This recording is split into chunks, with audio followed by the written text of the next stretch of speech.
Salut tout le monde, j'espère que vous allez bien. Je vous avais promis du très lourd pour la prochaine recette, et la voici, c'est une dacquoise fraise pistache, une recette de saison et qui ne rate pas. D'abord on a un délicieux biscuit moelleux à la pistache, ensuite on a un confit de fraises, une ganache montée légère à la pistache, et pour finir encore plein de fraises entières. Suivez bien les étapes, et c'est parti!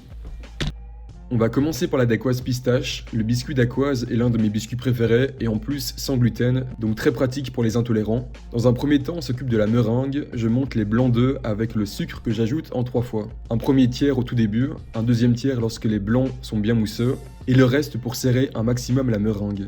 Je bats en vitesse moyenne, sauf à la fin où je vais à fond pendant une quinzaine de secondes. Dans un deuxième temps, je viens ajouter le reste des ingrédients dans la meringue. D'abord la pâte de pistache que j'incorpore délicatement.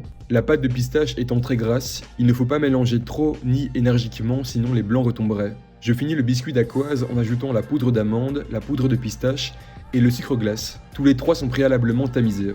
Je mélange à la maryse délicatement. Sans tarder, je poche le biscuit dans un moule de 18 cm de diamètre. Vous aurez assez de pâte pour faire 2 dacquoises.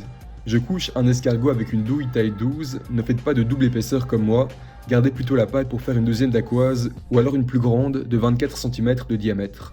Pochez de grosses boules pour les contours et enfournez à 180 degrés pour 12 minutes de cuisson dans un four préchauffé. Le biscuit se dégonfle bien après cuisson, mais évitez quand même la double couche comme moi. Pour le confit de fraises, j'ai coupé mes fraises en 2 ou 4 selon leur taille et je les écrase un peu avec une fourchette. Vous pouvez tout de suite les mixer avec un mixeur plongeant, ce sera plus facile. J'ajoute ensuite la pectine NH ainsi que le glucose. Une pectine à confiture et un peu de sucre feront très bien l'affaire aussi. Je mélange bien et monte à ébullition. 1 minute d'ébullition suffisent pour activer le pouvoir gélifiant de la pectine. Je sors de la plaque chauffante et mixe comme je ne l'ai pas fait avant.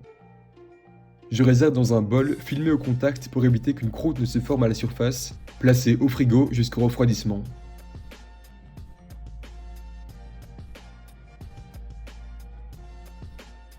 Pour la ganache montée à la pistache, à réaliser au moins 3 heures à l'avance pour qu'elle ait le temps de refroidir, le mieux est même de la préparer la veille.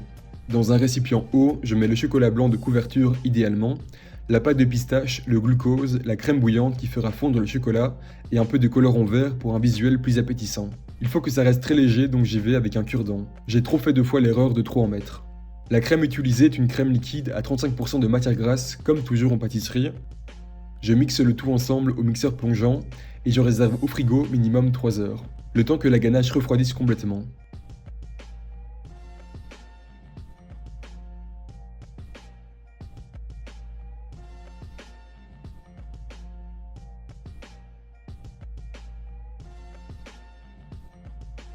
Après ces 3 heures, voire plus, je monte la ganache avec le fouet du batteur en petite vitesse. Attention, ça va assez vite, et on veut éviter de trop monter la ganache qui ne serait alors pas très agréable en bouche.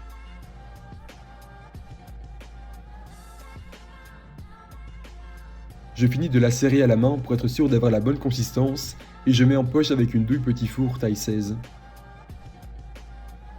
Pour le montage, je récupère une de mes 2 dacquoises. Visuellement, elle est un peu rustique, j'aime bien finalement. Je viens étaler une petite couche de confit de fraises. Par-dessus, je poche des boules de ganache montée pistache.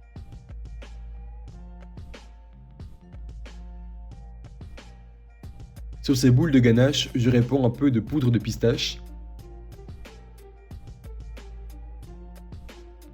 Je finis avec les fraises, je n'avais pas de gariguettes. Celles que j'ai trouvées sont un peu plus grossières mais très bonnes aussi. J'en mets des moitiés et quelques-unes entières. Et voilà, c'était la dacquoise fraise pistache qui a eu un franc succès malgré le fait que le biscuit était un peu en sous-cuisson. Alors je n'ai pas eu la chance de le goûter, mais je vous donne juste les retours que j'ai eus. J'espère que la vidéo vous a plu. Si c'est le cas, n'oubliez pas de mettre un commentaire et un pouce. Et moi je vous dis à très vite. Ciao!